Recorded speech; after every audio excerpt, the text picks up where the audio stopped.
మనకి ప్రకృతిలో ఉచితంగా దొరికే తాటి చెట్లని, ఈత చెట్లని ఉపయోగించి చక్కటి వ్యాపారం చేయొచ్చు. అందుకోసం ఈ వీడియో మీద ఒక లుక్ ఎయండి. ఇదే కోవలో ఇప్పటికే కొబ్బరి చెట్లని వేరే ప్రాంతంలో పెంచి పార్కుల్లోన, కార్పొరేట్ హాస్పిటల్‌లోన చాలా ప్రాంతాల్లో నాటుతున్నారు బీచ్ రోడ్డుల్లోన.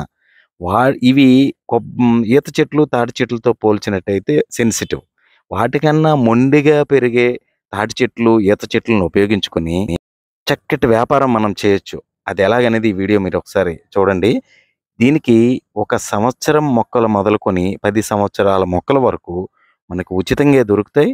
వాటిని ఉపయోగించుకొని ఇలాంటి కార్పొరేటు హాస్పిటల్స్ ఖాళీ ప్రాంతాల్లోన, తర్వాత స్టార్ హోటల్స్ ప్రాంతాల్లో, కార్పొరేట్ ఆఫీసుల్లోన, షాపింగ్ మాల్స్ దగ్గర, డీమార్ట్ లాంటి మాల్స్ దగ్గర నాటుకోవచ్చు. ఈ స్టార్ హోటల్‌లో పెరిగిన మొక్కలు చూసారా? ఇవి చిన్నప్పటి నుంచి ఇక్కడ పెరిగిన మొక్కలు కావు. వేరే ప్రాంతం నుంచి తెచ్చి ఇక్కడ నాటి, ఇక్కడ బతికించి పెంచుతున్నారు. వీటి తాలూకా పూర్తి వివరాలు మీకు కావాలనుకుంటే కిందనున్న యూట్యూబ్ సింబల్ కనిపిస్తుంది కదా! ఆ లింక్ మీద క్లిక్ చేయండి. ఇంకా కొంత సమాచారాన్ని మీకు అందించాను.